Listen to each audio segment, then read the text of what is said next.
I'm happy to see everybody today. Can you hear me okay? No, a little low. Too low? How is it now? Better?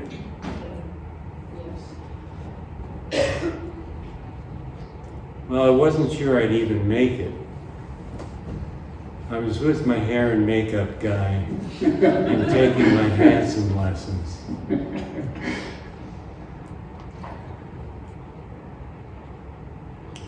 Moving to a brave new world. Back in 1974, I met Larry W.,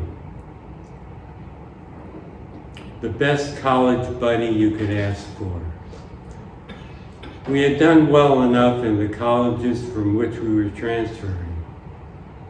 Larry W. from Luther College in New Jersey, and me from Wilmington College in Ohio.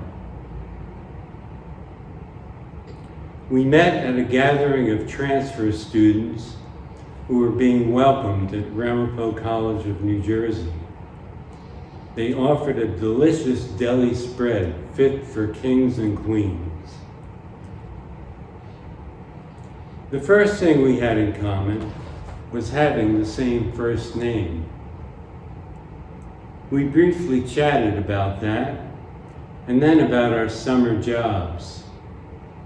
Larry W. was working for Mayflower Movers, and I was laboring for the Department of Public Works in my hometown of Cantor, New Jersey. How many hours a week do you work? I asked. Anywhere from 60 to 80, said Larry W. Wow, that's a lot of hours. You must be raking in the cash, I said. How do you do it? One move at a time. We work our asses off, replied Larry W.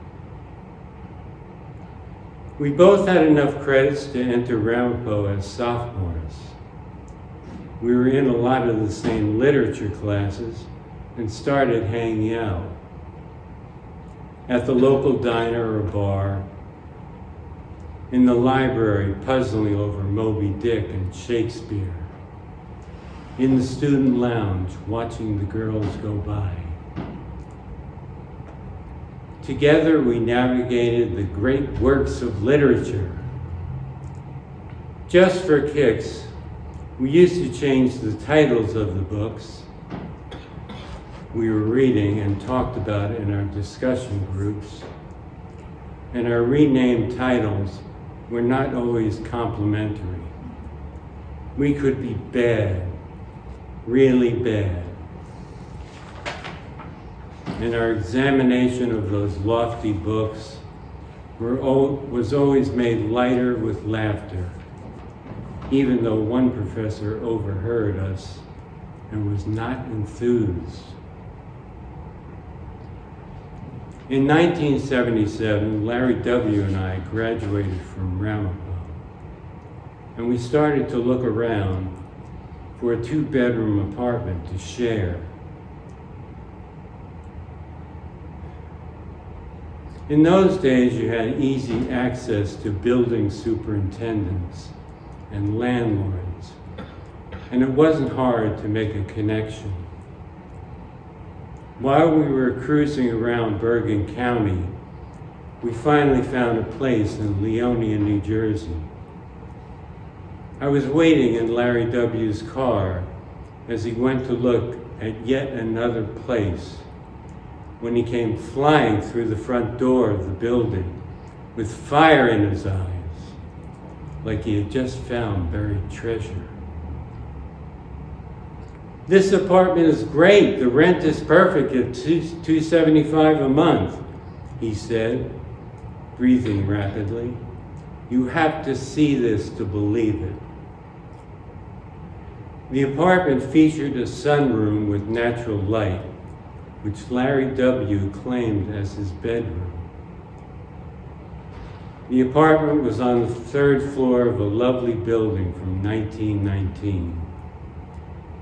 It also had a vintage elevator, which had a gate instead of a door, so that you had to stop manually at your floor and properly line the elevator floor to safely exit. Leonia is a small suburban enclave located 2 miles west of the George Washington Bridge, which took you over to Upper Manhattan. The town offered an easy commute by bus to New York City, and our entry-level publishing jobs, rumored to be in the high 4 figures. We had our degrees in American literature, our first paychecks, and were about to move into a great apartment in an awesome building. What could possibly go wrong? Moving day in March started with an ice storm that hit North Jersey hard. Larry W. had borrowed a moving truck from Mayflower to get my stuff and his stuff out of our parental homes and into our new place, and boldly go where no one had gone before.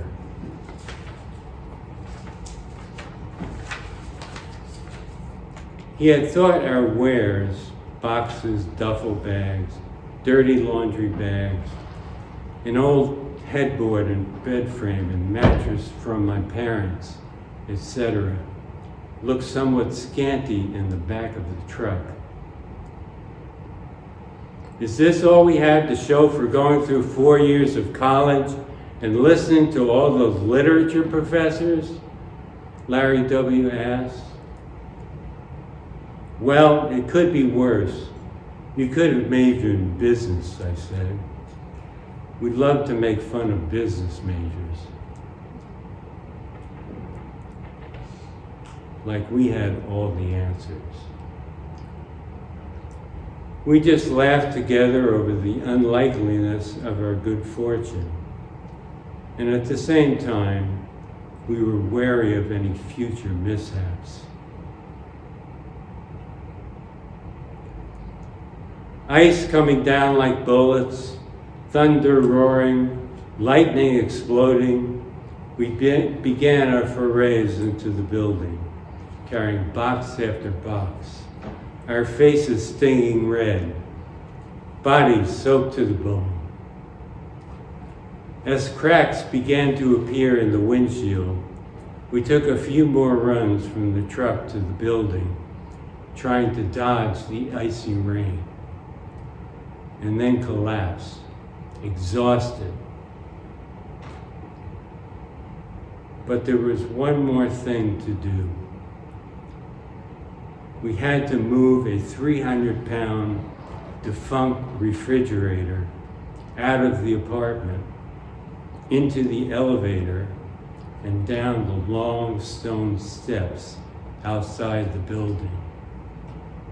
A task more difficult, in my view, than Hercules cleaning the Augean stables.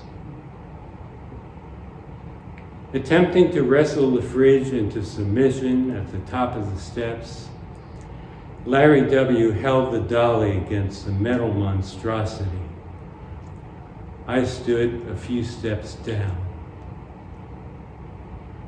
Then an unfortunate thing happened. We momentarily lost control of the refrigerator. The behemoth swayed and bounced down a few steps, but Larry W., all 5'6" of him, managed to lift up his end to allow the dolly wheels to take the full weight and bring it back to the balance point and under control again.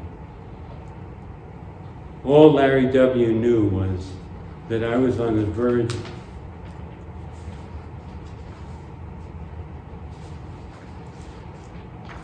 of being flattened by a refrigerator at the bottom of a heap. Somehow, We both survived with no injuries, largely because of Larry W.'s cool-headedness and sheer will. Larry W. befriended me at Ramapo College almost 50 years ago, literally saving me from a flying refrigerator and becoming my roommate in our attempt at adulting and facing that brave new world. He is never far from my thoughts. I hadn't heard from him in several months when he called me the other day, looking to catch up with our lives. I answered the phone and said, "Call me Ishmael." "What a terrible first line for a novel," he replied. We laughed together once more.